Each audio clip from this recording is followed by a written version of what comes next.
Hello, everyone, and welcome to another big game, or rather, the other big game of the first round of the Sinquefield Cup. Nodirbek Abdusattorov versus Levon Aronian.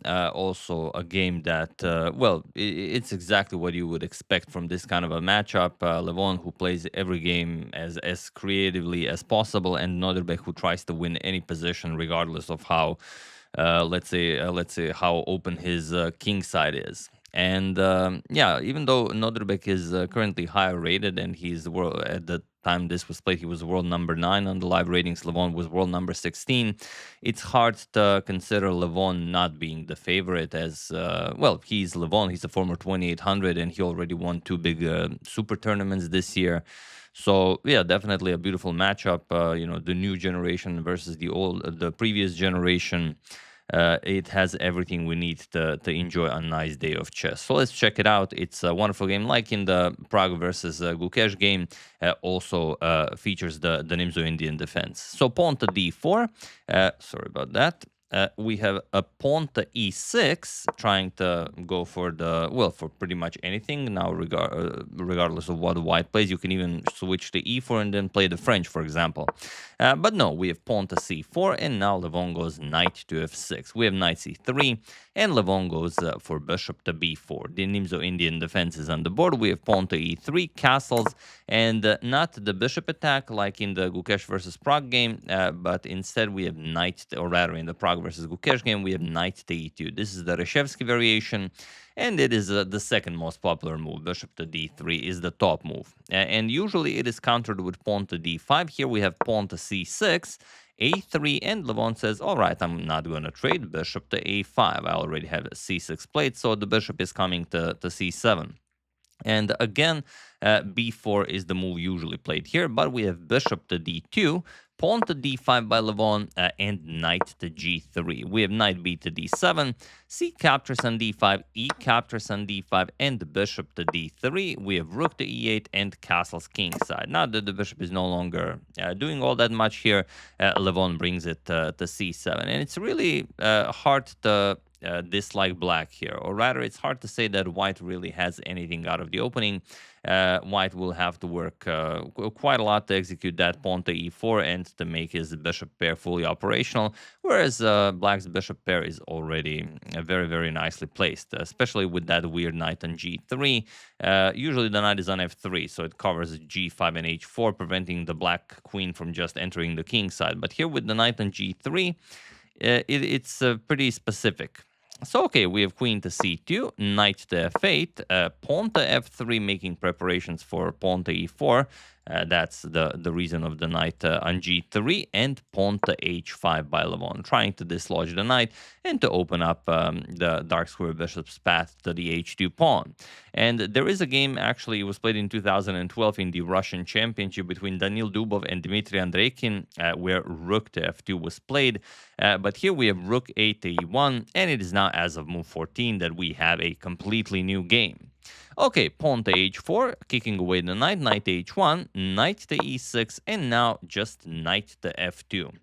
Now, it's very important to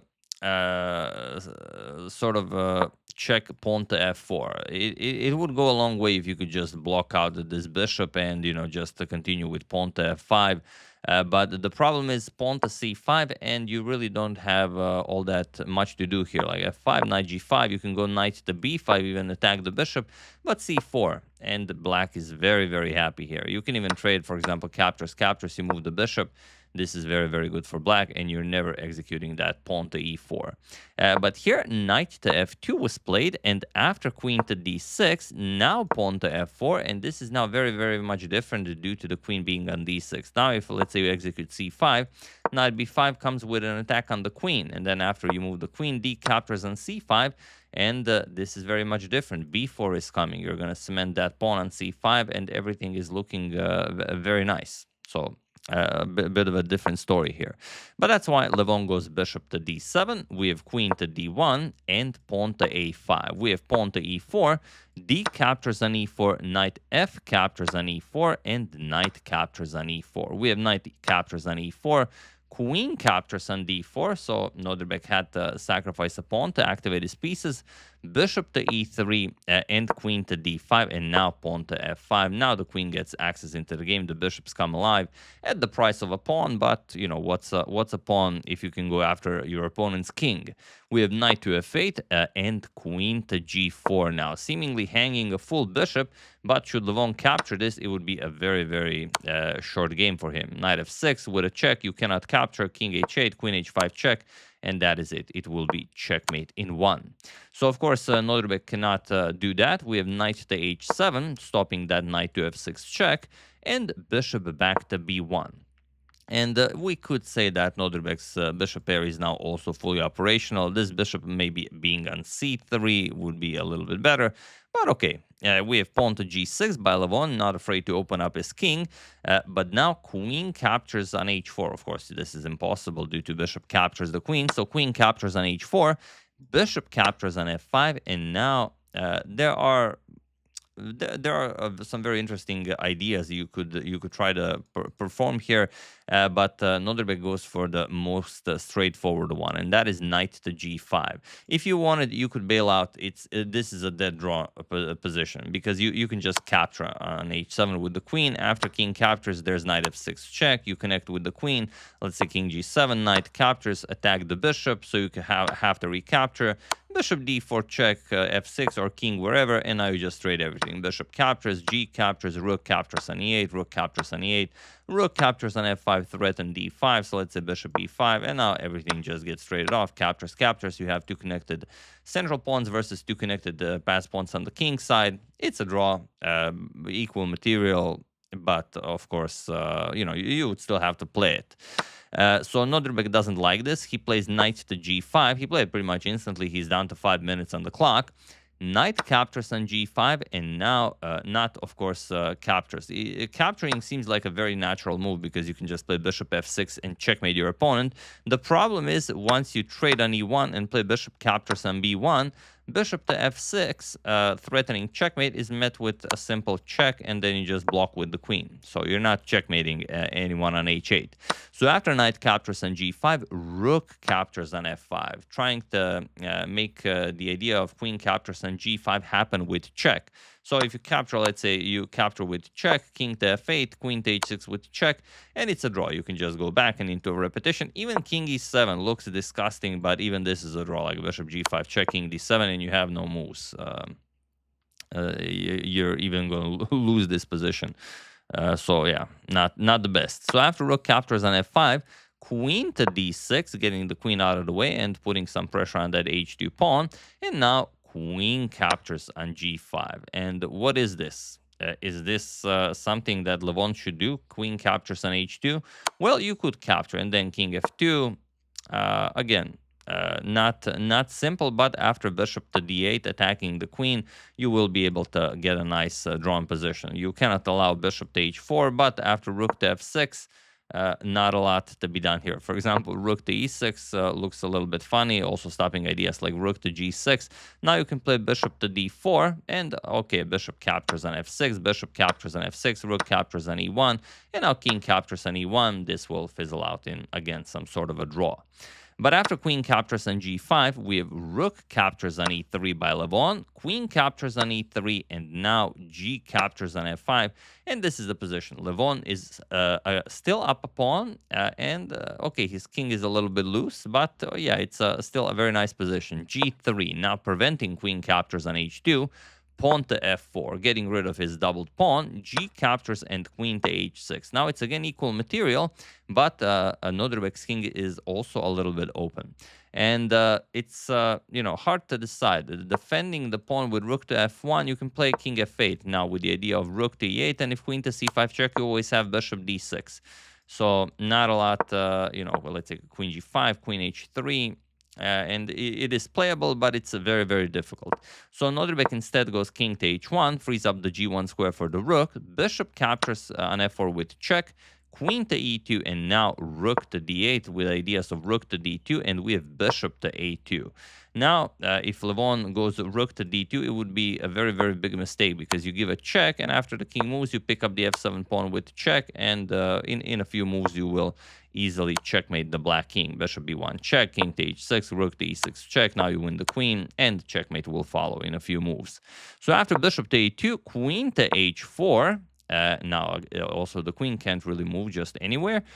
Rook to f1 and pawn to b5. Just making a move. Nodirbek is down to 3.5 minutes, and he still needs to make 4 more moves to reach time control. We have pawn to a4, king to f8, and here queen to c2 by Nodirbek. He made the move with 5 seconds on the clock. And that means that Levon should play as complicated a move as possible. He plays b captures on a4. He played it quickly. He wanted Nodirbek to burn as much time as possible, perhaps even flag him.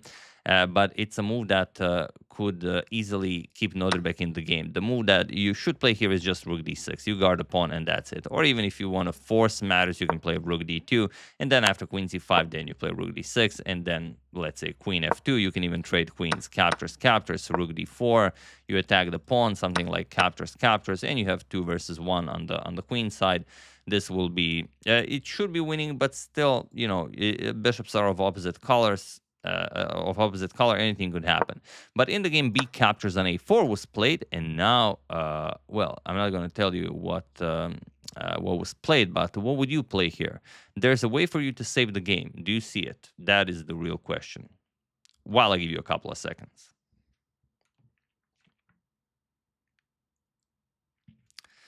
The only move that keeps you in the game is bishop captures on f7. And the point is that if king captures, then you can just nicely connect. Queen to c4 check, or you go queen to f5 check, you connect with the bishop, and once you block, you just capture. And that's it. You're threatening the queen, so let's say captures, captures, the king moves, you're going to capture on a4, equal material, this is a draw. So what's interesting is what happens if you don't capture the bishop, and that is probably why Nodirbek didn't go for it, because he had few seconds and didn't have time to calculate. You could just avoid it. You could go rook to d2. But now let's say queen to c5 with check, king to g7, and queen to c3 with check. You go king h7, and now bishop to g8 check, and now you really should capture it. Or even, okay, you could run away with king to g6, but now queen captures on c6 check, and now you really have to go back. Because if you go forward, then you go into, well, a mating net. King to g4, queen to e6 with check. You have to go back, and then queen to g6 will be checkmate. So yeah, this was by far the best Nodirbek had. He didn't find it. He played queen to c5 check first.